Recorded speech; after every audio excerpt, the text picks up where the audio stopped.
बातें। हुकूमत की जिम्मेदारी जो है वो अपने सिटीजन की सिक्योरिटी है जो वो अदा कर रही है। हमारे प्राइम मिनिस्टर, हमारे प्रेसिडेंट ने और हमारे फॉरेन मिनिस्टर ने अमेरिकन के साथ सख्त एहतजाज किया है और प्रेसिडेंट जरदारी ने खुद हिलरी क्लिंटन से बात करके कहा है कि आप इंटरवीन करें और हमारे पाकिस्तानी जो 3 शहरी हैं उनको फौरी तौर पर रिहाई दिलाएं। तो मैं समझता हूं पाकिस्तान की गवर्नमेंट खामोश नहीं बैठी, जिस तरह हमारे जफर अली शाह साहब कह रहे हैं। हम सब ये सिर्फ पीपल्स पार्टी की गवर्नमेंट की मैं नहीं समझता हूं कि जिम्मेदारी है। पूरी पाकिस्तानी कौम, न सिर्फ पाकिस्तानी कौम बल्कि पूरी इंटरनेशनल कम्युनिटी के ऊपर एक ये जालिमाना हरकत है जो इजराइल ने की है। और नहीं गबोर साहब देखें, पाकिस्तान की सोसाइटी यूं महसूस होता है कि 2 हिस्सों में तकसीम होगी। एक वो लोग जो आपके साथी जाती दोस्त हैं, उनका नाम रियाज लालजी भी हो, तो वो अगर अगवा भी हो जाएं तो चंद घंटों में ना सिर्फ बरामद हो जाते हैं बल्कि अपने घर भी पहुंच जाते हैं। और दूसरे वो लोग हैं जो आम आदमी है, जिनका गवर्नमेंट के साथ कोई ताल्लुक नहीं है, गवर्नमेंट की जो दोस्तों की फहरिस्त में शामिल नहीं होते, वो अगर अगवा भी हो जाए या उनके ऊपर यलगार भी हो जाए तो गवर्नमेंट खामोश रहती है। वो कहते हैं जी बार एहतजाज कर रहे हैं, मजम्मत कर रहे हैं, आप इंतजार करें। देखिए जावेद, रियाज लालजी पाकिस्तान की सरजमीन से अगवा हुआ तो बरामद भी हुआ। अगर आप भी खुदा न खास्ता कल अगवा होंगे, आप भी बरामद होंगे पाकिस्तान के। ख्याल रखो साहब, ख्याल रखो। लेकिन ये जो वाकया हुआ है ये इंटरनेशनल एक वाटर में हुआ है जहां पर ना किसी हुकूमत की बल्कि कोई दुनिया जो है वहां पर मैं नहीं समझता प्रोटेक्शन उस शिप को दे सकती थी। लेकिन जो इजराइल ने हरकत की है मैं समझता हूं इसका भरपूर जवाब देना चाहिए और अमेरिकन को जो है ये जवाब देना चाहिए कि हमारे जो ये 3 सिटीजन हैं पाकिस्तानी, ये 3 साफी सिर्फ नहीं है, ये पाकिस्तानी सिटीजन हम इनको समझ रहे हैं। इसकी भरपूर मजम्मत हम नहीं करेंगे। हम डिमांड करते हैं अमेरिकन गवर्नमेंट से कि ये कार्रवाई करे इसराइली गवर्नमेंट। जी बहुत अच्छा। मालवी आप मुतमईन हैं? आप सरदार नबील अहमद गबोल साहब की स्टेटमेंट से वो कहते हैं कि बस ही मजम्मत करते हैं भरपूर और डिमांड करते हैं कि वापस किया जाए, हमारे पाकिस्तानियों को वापस दिया जाए। बिस्मिल्लाहिर्रहमानिर्रहीम। इनकी मजम्मत पे तो ऑब्वियसली दुनिया और कौम नहीं चल सकती और इनकी मजम्मत की वजह से ही तो पाकिस्तान आगे नहीं बढ़ सकता। उनको एक्शन लेने की जरूरत है। हम तो ये देखना चाहते हैं एक्शन लिया या नहीं। पहली बात ये कि तलत हुसैन साहब, रजा और नदीम को हम सलाम पेश करते हैं कि उन्होंने जो स्टेप लिया इस मिशन पे जाने के लिए, उस स्टेप को हम सलाम पेश करते हैं। उन्होंने वॉक द टॉक की। हम बात करते हैं ना कि जी पैलेस्टाइन के साथ हम भरपूर हम हिमायत करते हैं, हमने हमेशा उनकी पॉलिसी, हमारी पॉलिसी प्रो पैलेस्टाइन रही है, हम हर चीज पैलेस्टाइन के लिए करने को तैयार। उन्होंने एक्चुअली करके दिखाया। तो पहली चीज तो ये। दूसरी चीज ये कि डेफिनेटली हम कंडेम करते हैं इसराइल को। हम पिछले कितने सालों से कर रहे हैं, हाँ वो तो हम वैसे ही करते हैं।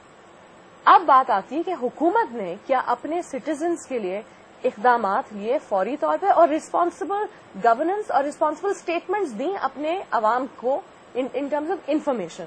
जब आप इंफॉर्मेशन की बात करते हैं और आपके फॉरेन मिनिस्टर को 12 बजे तक पता ही नहीं है कि ये इंसिडेंट हुआ है, तो आप सोच सकते हैं कि खुदा न खासा कोई और इशू होता नेशनल सिक्योरिटी रिलेटेड और फॉरेन मिनिस्टर को पता ही नहीं होता, तो मतलब इट शोज इनकॉम्पिटेंस, डिसकनेक्ट्स। अब उनकी जो भी पर्सनल एंगेजमेंट्स हो, पर्सनल एंगेजमेंट से आपकी प्रोफेशनल रिस्पॉन्सिबिलिटीज नहीं खत्म हो जाती। आपकी वही, you are still a foreign minister at 3 PM, you're still a foreign minister at 1 AM, you're still a foreign minister at any time. ऐसा तो नहीं होता ना कि it's a 9 to 5 जॉब, ऐसा तो नहीं होता है। So एक तो ये इशू है। बाकी जब उन्होंने बात की 6 बजे की उनकी प्रेस कॉन्फ्रेंस है जावेद साहब, अब आप सोचें 6 बजे वो ये कह रहे हैं कि जी हाँ मैंने फैमिली से, उनकी तलत के फैमिली से मैंने बात की। वो भी किसी जर्नलिस्ट ने टोका कि जी फैमिली से बात करें, फिर जाके उसने बात की और बाकी 2 को क्या भूल गए? उनकी फैमिली से तो बात करनी जरूरी है। हाँ जी वो मेरे दोस्त हैं। दोस्त इज नॉट द इशू। आप अपनी ऑफिशियल कैपेसिटी में न्यूज दें, बात मजम्मत नहीं कीजिए, आप न्यूज दें। वो सारे लोग यही कह रहे थे कि जी आप न्यूज दें और खामखा टाइम वेस्ट ना करें, ना फैमिलीज का, ना दोस्तों का, ना आवाम का। सो ये सारी चीजें। और तीसरी चीज उन्होंने ये भी कहा कि ये इंटरनेशनल वाटर्स में इट्स इलीगल। ये तो हमें भी पता है, तो कौन सी ये न्यूज ब्रेकिंग वर्दी चीज मिस्टर कैरी कुरैशी ने हमें बता दी। इशू ये नहीं है। इशू ये कि आपको उस वक्त कहना चाहिए था जब ये ब्लॉकेड करने ब्लॉकेड को वैसे ही इन्होंने ब्रेक करना था। ये तो तयशुदा बात थी ना कि इन्होंने डिसाइड किया था, इस नोबल मिशन ने डिसाइड किया था कि गाजा का ब्लॉकेड ब्रेक करेंगे, तो आपको उसी वक्त अपनी प्रो पैलेस्टाइन स्टेटमेंट उसी वक्त दे देनी चाहिए थी। कहना ये चाहिए था कि अगर वो ब्लॉकेड ब्रेक भी करते फिर भी ये इस तरह की हरकत अलाउड नहीं होती, चाहे वो इंटरनेशनल वाटर्स हो, चाहे वो कोई भी वाटर्स हो, इस तरह की हरकत अलाउड नहीं होती। अच्छा गबोल साहब आपने, और एक और लास्ट चीज गबोल साहब के लिए کہ اب اگر 6 بجے وہ یہ کہہ رہے ہیں ہاں جی میں OIC کو خط لکھوں گا، ارے بھائی خط کیوں لکھیں گے؟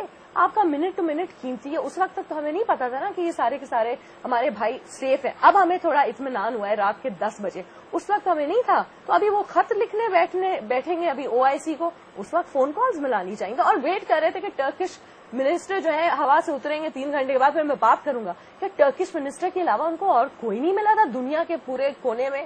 کیا فارن منسٹر کلنٹن سے ان کی بات اس وقت صبح نہیں ہو سکتی تھی؟ یہ پوائنٹ ہے. اچھا جنرل حبیب گل صاحب ٹیلی فون لائن پہ، میں ان کو آپ کے ساتھ شامل کرنا چاہتا ہوں. جنرل صاحب السلام علیکم. وعلیکم السلام جاوید. اچھا جنرل صاحب یہ بتائیے گا کہ اسرائیل کیا ثابت کرنا چاہ رہا تھا اس آپریشن کے ذریعے؟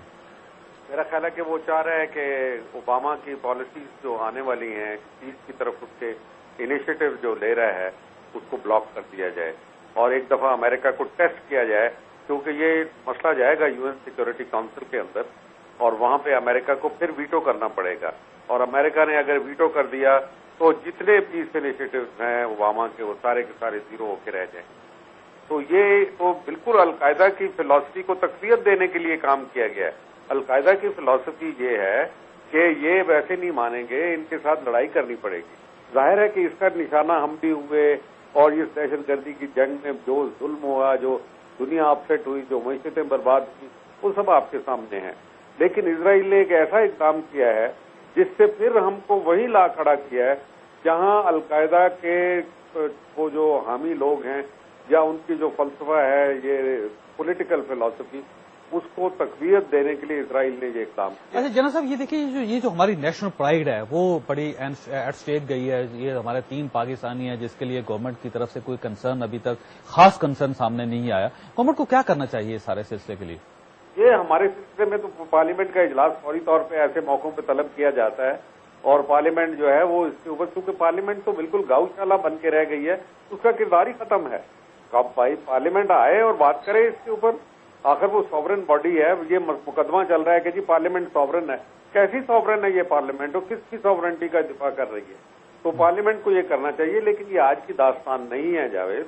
یہ رمزی یوسف سے لے کے ایمل کانسی تک اور ایمل کانسی سے ملا عبدالسلام ضعیف تک. ابھی میں دوحہ میں ملا عبدالسلام ضعیف سے ملا تھا اور وہ اس قدر کہہ رہے تھے میں پاکستان سے بہت محبت کرتا ہوں، لیکن کسی نے شرمندگی کا اظہار نہیں کیا. حالانکہ گوانتانامو بے سے میں بالکل محفوظ نکل کے آ گیا ہوں اور جب میں امریکہ کی جیل میں چلا گیا تو مجھے کوئی پرابلم نہیں تھی. لیکن میرے بھائیوں نے جو مجھ سے کیا وہ آپ دیکھیے کہ اس کے اوپر کسی نے اظہار افسوس کرنے کی بھی ضرورت محسوس نہیں کی.